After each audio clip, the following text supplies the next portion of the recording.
Please join me in a warm welcome for Jane El-Dahr.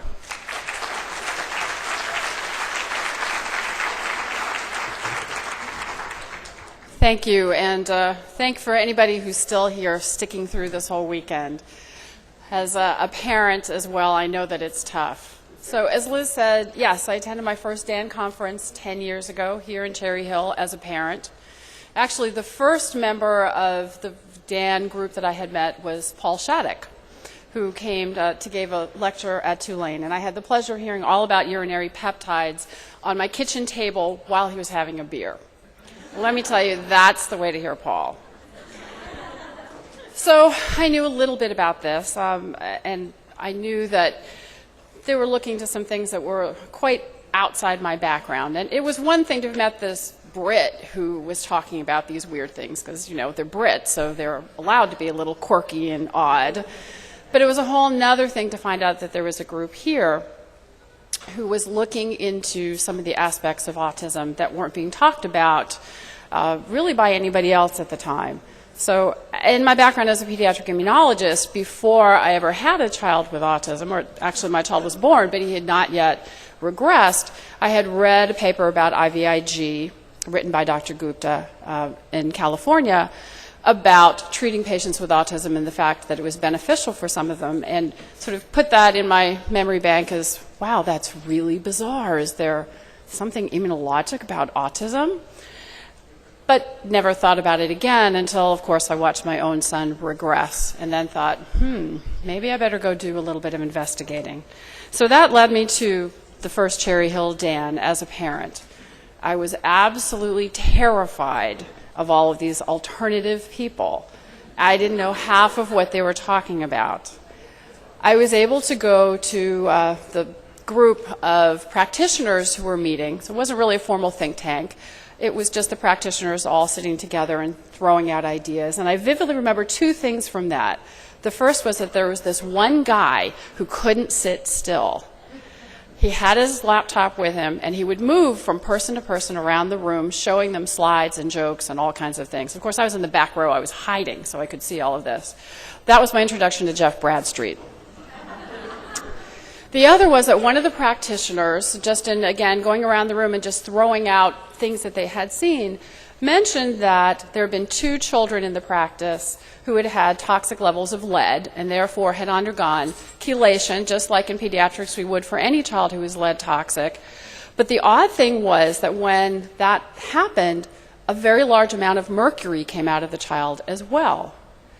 And all the clinicians in this room, and there were 35, 40 people there, all looked at each other, and one other person said, you know, that's happened to me once. I had a lead toxic child who had mercury come out, and we all looked at each other and said, where on earth are these children being exposed to mercury? They're not eating fish, they don't have amalgams, that's just bizarre, and went on to the next thing.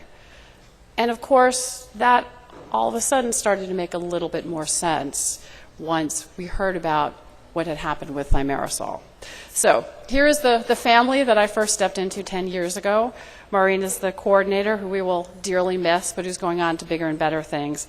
Bertie, who's looking down from above and still helping us, and John and Sid, who are still very much here. So my assignment today was to talk a little bit about what's going on in terms of new papers, new science, and also about what's going on in the more traditional medicine world. So that's what I'm going to concentrate on. So when we talk about any type of scientific question, we can break it down into what are the causes, what's the basic biology, what are the associated symptoms, how do we make the diagnosis, and then what can we do to treat the person. So autism is simply defined as a collection of symptoms. It's not a biologic diagnosis. So just like someone who has abdominal pain, like the little cartoon up in the corner, if you have abdominal pain, that could be from many, many things. It could be that you have heartburn, that you have gastroesophageal reflux. It could be that you actually have an ulcer. It could be that you have appendicitis. It could be that you have Crohn's disease. It could be many, many things. So without trying to get deeper into what the different mechanisms are and if there are different subgroups, we can't make any kind of advances with this. So we are at autism in that same stage of we just know that it's a stomach ache without being able to really define more distinctly what's happening. But we're getting closer. So we're going to look at these 4 questions. What do we know about etiology? What's new there? What do we know about biology? I'm not going to talk about diagnosis, but touch a little bit on treatment. So, how can science go wrong? Sometimes a true finding isn't statistically significant. So you can have a hypothesis, as I know you've had several lectures now, and sometimes something that's true is not going to show up because you have to very tightly control experiments. They're not real-world type of conditions. And so you can't always generalize findings out there to the rest of the world. But ways that things can go wrong is you can ask the wrong question, you can pick too small a number of people to study, or you could pick the wrong patient. So again, you need to try and categorize these subgroups to be able to really answer questions. So for example, from the asthma and allergy literature, there was one study that looked at giving all adult asthmatics, or a large number of adult asthmatics, dust mite covers for their beds, and it showed no difference in their asthma symptoms. Well, one wouldn't expect that if you weren't allergic to dust mites, if dust mites weren't one of your triggers, that would make any difference. So if you do the study looking at dust mite sensitive people and you put covers on their bed, you can show very clearly that it makes a big difference in decreasing their symptoms and their need for medication. But if you just give it to everybody, then it doesn't make any difference. So that's an example of how you have to pick the right question for the right group to be able to get a real world kind of answer. So not all experiments are well designed. Certainly not all of them need to be double-blind, placebo-controlled. What I can't figure out in this picture is there's something sticking out of this child's mouth. I don't know if that's a lollipop that they gave him to try and calm him down, or if the nurse is trying to take his temperature and assess his vital signs during this. So in terms of etiology, or the cause, you can look at the genetic studies, and with that you can look at the genes themselves, the DNA. You can look at the proteins that those genes then are the instructions to make. There's also something called epigenetics, and that is you can have the instructions in the DNA, but the DNA doesn't always read those instructions exactly the same way. And that is influenced by environmental factors. Sometimes things like diet can influence how those genes are expressed. So we've gone beyond just talking about genes. Now we're into epigenetics as well, and this interplay between the two.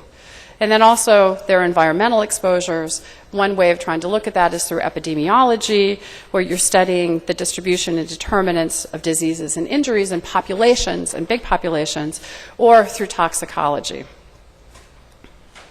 So let's talk about one of the newer papers.